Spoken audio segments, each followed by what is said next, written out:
More than 60 years, Brits have been sold the dream of a new paradise life in Australia.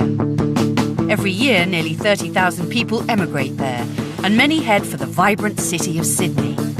Attracted to the harbour lifestyle, the sunshine, and the 70 beaches up and down the coast. We'll go on shift with Nurse Dell at Sydney's busiest A&E department. So, whilst under the influence of alcohol, you thought that practically raw burger is a good idea. We'll meet Karen and Ali as they fulfil a lifelong dream. Appears to be an Australian. You got that too? We'll spend time with new dad Andrew as he comes to terms with the cost of living in Sydney. I will always have something to complain about. I'm British. And we'll discover the reality of a dream life down under.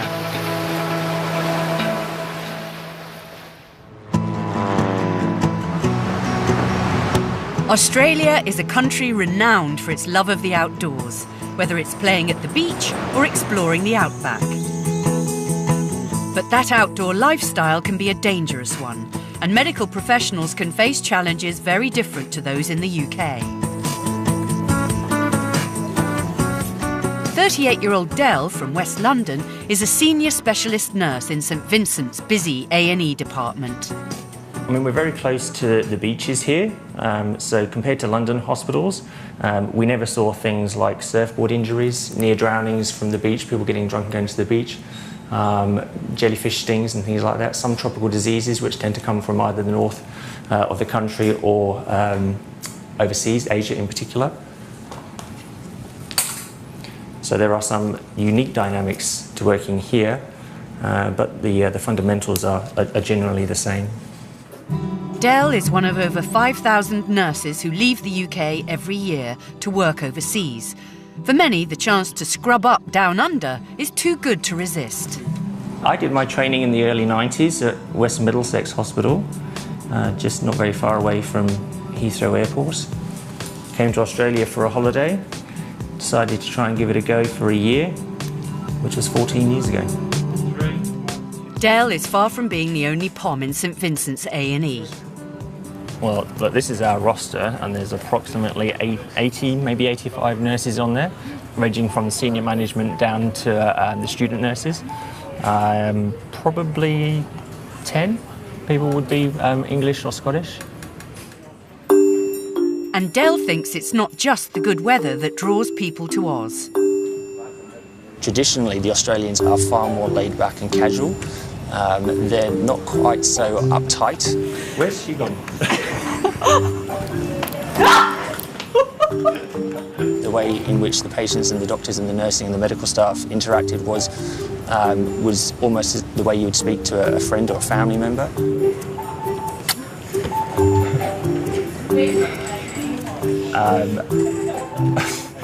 So that was quite refreshing. It wasn't something that I was quite used to back in the UK, where it was I'm the doctor, I'm the nurse, and you're the patient. That's one of our registrars who's recently got married and just had a baby. Go figure. Nurses like Dell are part of a much wider migration from Britain to Australia.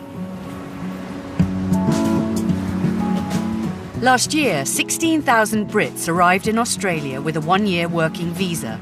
But once that's up, many will want to turn a working holiday into something more permanent. Karen and Ali have been here for 6 years and understand why so many Brits want to stay. I think if you want to make a go of it, there are opportunities here. Yeah, if you're looking for a new start, you've got a bit of motivation to work hard and to establish yourself. Then there are lots of good opportunities here for you. Originally from a village in Berkshire, Ali is an engineer, while Karen, who came from just outside Belfast, works in catering.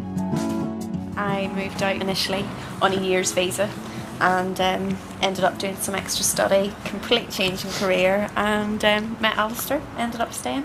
6 years later, all married? Yep, all married. But they no longer just want to be Brits working in Oz. So tomorrow they become Australian citizens. From this day forward, under God, I pledge my loyalty to Australia and its people.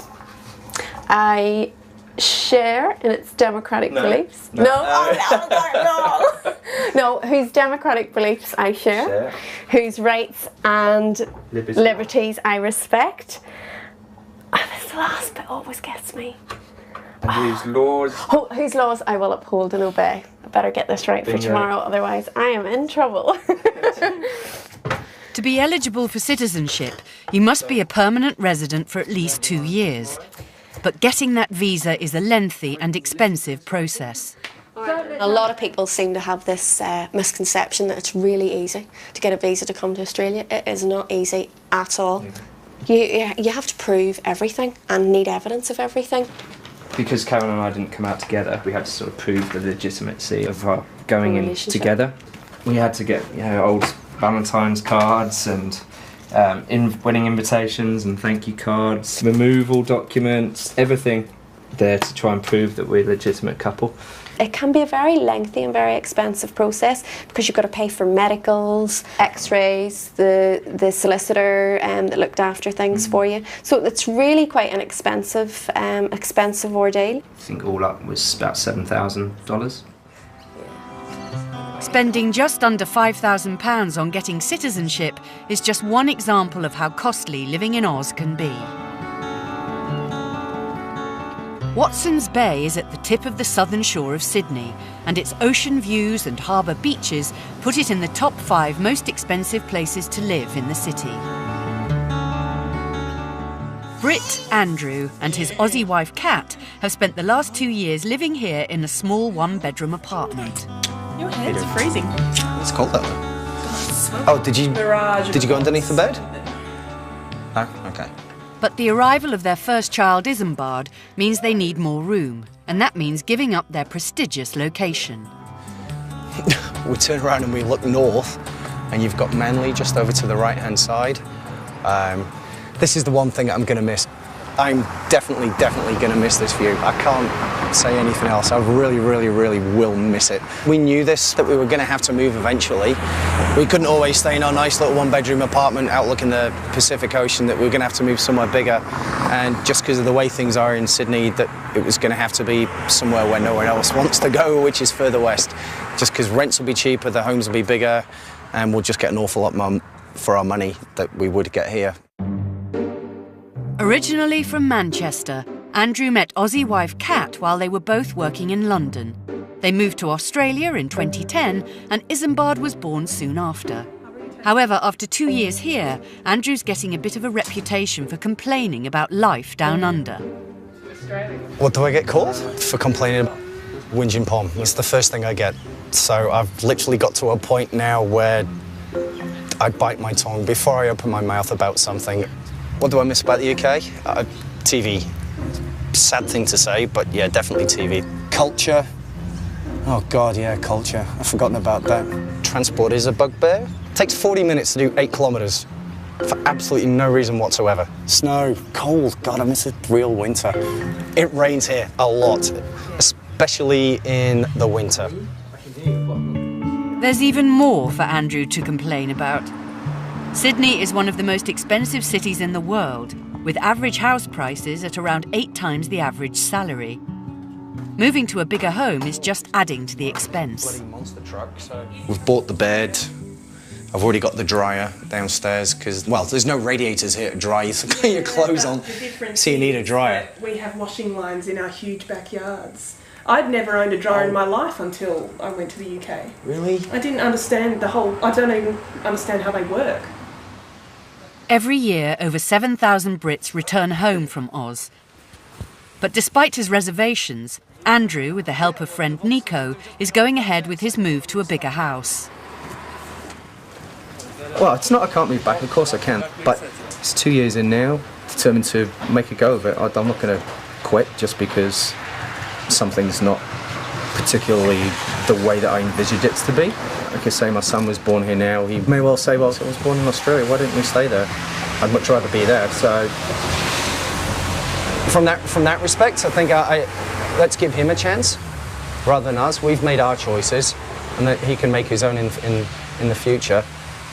We shouldn't really force our feelings onto him about how we see things going. That's it. That's it. Andrew and Kat hope their new home will be the ideal place to raise a family. But will they be happy in their new life in the Sydney suburbs? He's hoping my stuff gets there. Life in Sydney is centred around the harbour. Its most famous landmarks are the bridge and the Opera House, whilst for many the daily commute involves hopping on a ferry. It's certainly one of the attractions for Brits Karen and Ali. We just live up the street, about 5 minutes up the street. Walk through the park, and then up to the ferry point. Get the 7 o'clock ferry. Jump on the catamaran, go onto the top deck, taking the sights on the way into work. Yeah, it's not a bad little start to the day. And it's not just the daily commute that they love about Sydney. Both successful professionals, they appear to be living what many Brits would call the Aussie dream. This is our pool. This complex pool that we share with other people.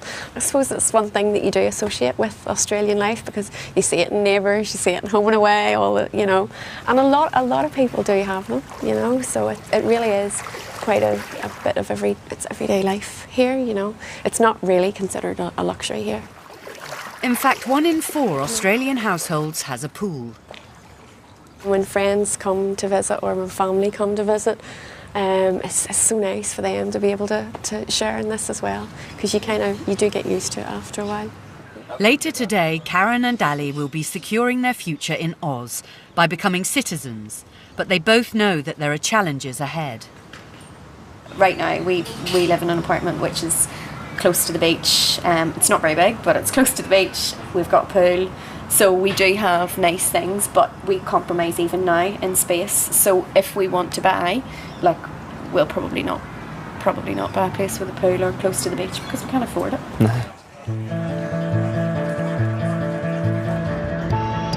For food lovers, Sydney is a top destination, with 3 of the world's highest rated restaurants found here. It's become famous for its fusion of Western and Eastern flavours. But at St Vincent's A&E, Nurse Dell's latest patient is not a happy diner. Unwell since this morning, is that right? With a bit of nausea and vomiting? A bit.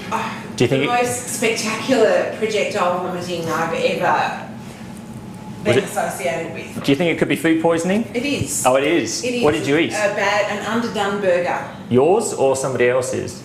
You've only got yourself to blame? I only have myself to blame. Yeah. So, whilst under the influence of alcohol, you thought that practically raw burger is a good idea. And I've always believed I have a cast iron stomach, but apparently not. You live and learn. Oh, I know, but you'd think at 40 you would have learned. Alright, this is going to be a very sharp sting. Over time, Dell's role has changed, and he's had to equip himself with skills that may previously have been considered outside a nurse's remit. The reality is that in the emergency department, if you left everything for what was once considered the domain of the doctor, not very much would get done, and a lot of waiting time would be unnecessary. In order to make up for a skills shortage, Australian authorities have encouraged British nurses to relocate down under by fast-tracking visa applications and ensuring the pay they receive is better than back home. You have to work hard. The average working week back in the UK is 37.5 hours. Here it's 40 hours a week, but the pay is much better than the UK. I don't know what my equivalent would be paid back in the UK now, but I know roughly what it is, and I'm on double that. Despite the better money, nursing down under can be every bit as unglamorous as it can be in Britain. Oh my God! I know, I almost made it out. You described it, now we've seen it. Obviously the anti-sickness medication worked wonders, because there it is. I was feeling okay, but of course as soon as I stood up, things started to get a little bit wonky. So as you can see, I am more than able to turn my hand to most medical emergencies. And I have to say, considering the potassium replacement is it blackcurrant? Yeah. It actually doesn't smell too bad. Even with the odd, unpleasant job, Dell is firmly sold on life in Australia. There's not enough that I miss back in the UK to make me return. I don't miss working there. I have sisters here. I've got no reason to return back to the UK to stay, and certainly not at the moment anyway, and I don't envisage that that would likely ever happen. Now, together with Peter, his partner of over 10 years, Del wants to take his commitment to Australia one step further. In 2010, adoption laws in New South Wales were changed to allow same-sex parents to adopt. We're actively thinking about the options with regards children through fostering or adopting. It's something we feel that we would be able to do well. We've got a nice home. Either one of us could go part-time or knock off work. Because obviously we can't have our own. Why not, make ourselves available to help others in need? It's just about where we're going to be in the future.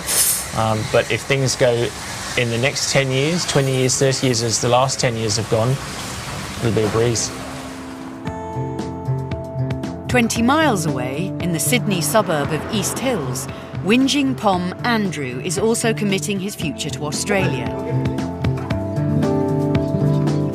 His friends are helping him and wife Kat move into their new house, but the move has come at a price. So where we were was Watson's Bay on the map there. So now we have to zoom out. There's the airport, which everyone will get to know when they come here. And all the way out here. Yes, there I am now. So is it 27 kilometres into the city? It may not be their dream location, but Kat is happy enough with the compromise. Yeah, it's certainly the start of a new era because our baby's going to learn to walk here and probably going to say his first words here, so it's going to be a significant place for him. With their belongings moved into their new home, it's time to meet the neighbours. God, that's going to be annoying. I think they've taken quite a shine to you. Look, they've surrounded the front of the house. 1, 2, 3, 4, 5, 6, 7. They're performing. Then they're performing, putting on their... See, there's no one out at the neighbour's house. They've come here to perform for us. Don't he spy a gun? Despite the noisy neighbours, Andrew finally seems happy.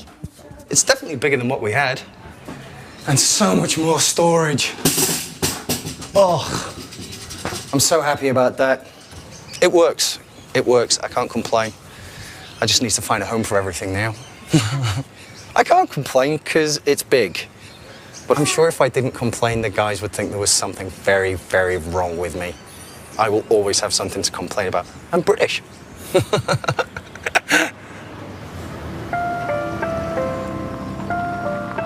Each year, around 120,000 people make the ultimate commitment to Australia and become citizens, and roughly 20% of them are Brits. Today, it's Karen and Ali's turn to become fully fledged Aussies. Hi. Hey. Thanks. Oh, a little bit nervous. A little bit nervous, but exciting. excited actually. Yeah, it feels a bit funny actually. We're really pleased to be getting our passport. It's so many opportunities now for us. It's great. I'm really excited. Yeah, it's going to be fantastic becoming citizens. It just opens up so many opportunities for us and get to stay here permanently, which is fantastic. Yeah. Becoming an Australian citizen does not mean forgetting your country of birth or the country where you grew up, or its customs. For Karen, life has come full circle as she spent a year living in Australia when she was 11. I just loved it. I mean, what child wouldn't? You've got sunshine, it's like permanently being on holiday, and I didn't want to go back to the UK, but Mum and Dad were so homesick. I ran away at the airport, didn't want to go back, locked myself in a toilet, and my mother wasn't too pleased, but when we got back, I just hated the UK and always vowed that I would come back, and yeah. From this time forward under God, I pledge my loyalty to Australia and its people. I pledge my loyalty to Australia and its people. Whose rights and liberties I respect. Whose rights and liberties I respect. And whose laws I will uphold and obey. And whose laws I will uphold and obey. You're an Australian citizen. Congratulations.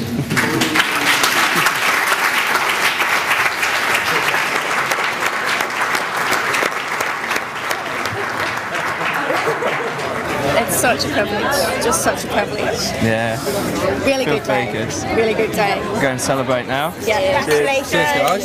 Cheers, folks. Cheers. Yeah. Cheers. How's that? All the best. You guys next? I'm going to try and get some of the background in this one. That was nice.